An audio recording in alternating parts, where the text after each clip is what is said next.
وطن الكرامة، منبر الحق وكرامة الوطن.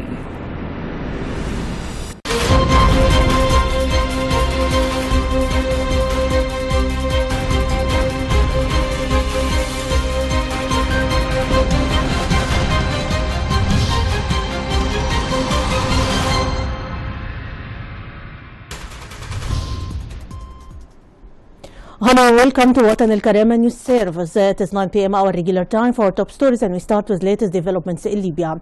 Arab Parliament condemned the terrorist bombing that targeted the members of police headquarters in Zlatan, which resulted in the killing of dozens of innocent people. He appealed in a statement today to the international community to support the Libyans in their fight against terrorism and to lift the ban on arming the Arab Libyan armed forces, stressing his support for a Sikhirat agreement.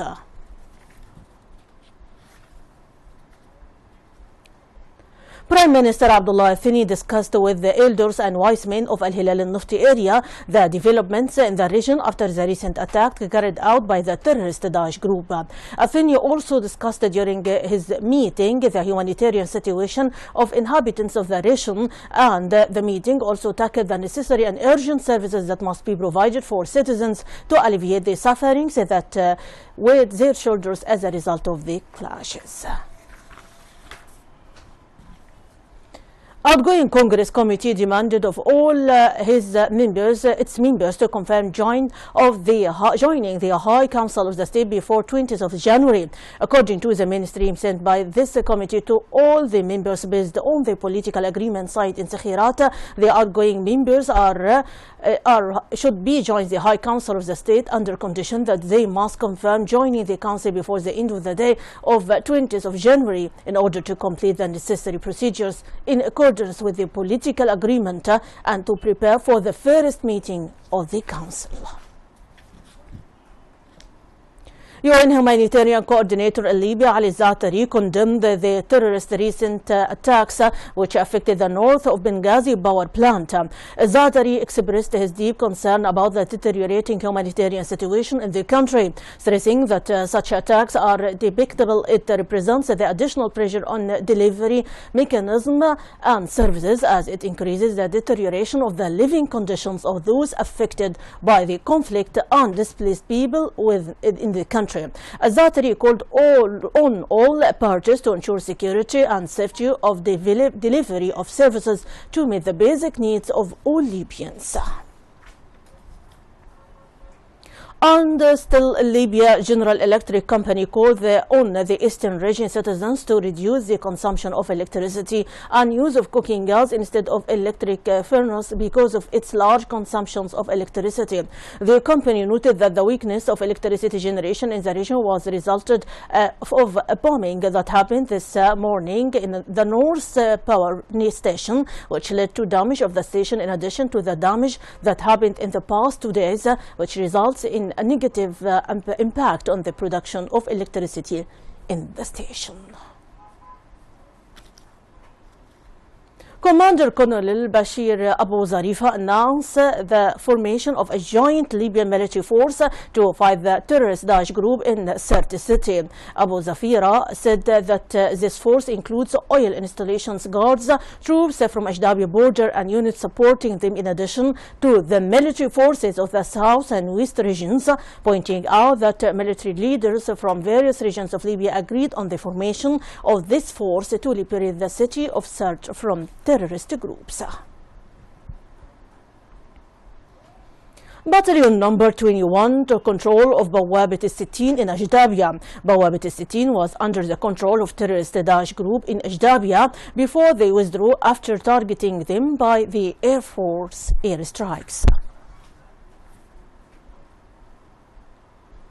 And now, my audience, we transfer to the international items topped by Iraq. Iraq's capital, Baghdad, has stepped up security measures following 3 bomb attacks near a shopping mall in southeastern suburb. The extremist group claimed responsibility for the attacks a few hours after the incident.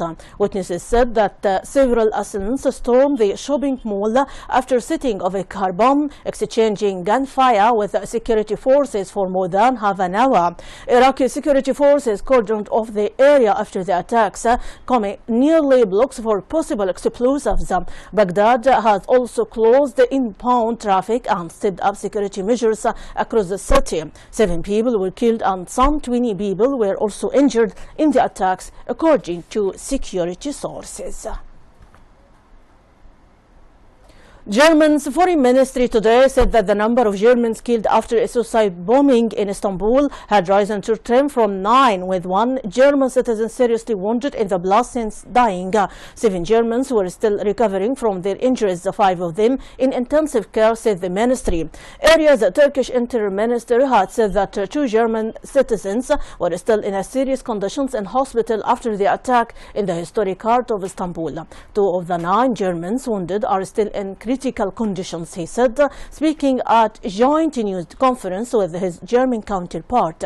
The Turkish interim minister further said that there were 11 wounded people in hospital, 9 holding German nationality, 1 Norwegian and 1 from Peru. He also said that 1 person had been arrested as part of the investigation into the blast, which the Turkish authorities have said was carried out by a member of terrorist Daesh group who had recently traveled from Syria. Germany's interior minister said that there were no signs that Germany had been deliberately targeted. U.S. Secretary of State John Kerry said today that Iran has removed the Calandria, or central vessel, of its nuclear reactor at Arak, and it will be filled with the concrete within hours. Kerry said just yesterday the foreign minister of Iran reported to me that the Calandria of the plutonium nuclear reactor is now out, and in the next hours it will be filled with concrete and destroyed. He added that the removal of the Calandria is a key part of last year's Iran nuclear deal. The deal's implementation day, when Iran will start to get sanctions relief, would take place likely within the coming days. Kerry said that while the 65 members international coalition fight against terrorist Daesh group, which he described as literally the embodiment of evil, has intensified, efforts are also being put forth to contain the group and stop it from spreading to other countries. Kerry also announced plans to expand the refugee admissions program to help people fleeing violence. Kerry's remarks were made during a speech on the United States foreign policy agenda for 2016 at the National Defense University.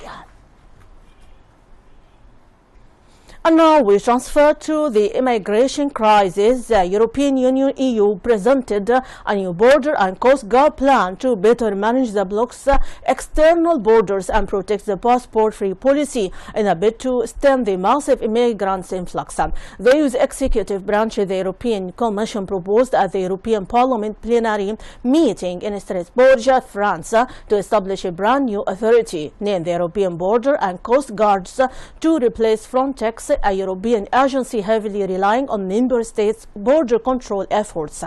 The new agency was designed to draw on at least 1,500 experts that can be quickly developed, deployed, and for the first time to acquire technical equipment, making it no longer short of staff or equipment for European border operations. Europe is experiencing its worst migrant crisis since the aftermath of World War II, as millions of refugees, mainly from war-torn Syria, have flooded into the continent.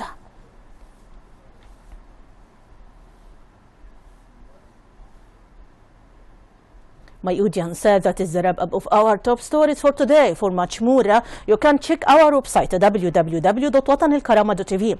Thanks very much for being with us. My greeting, Rانيا البليدى.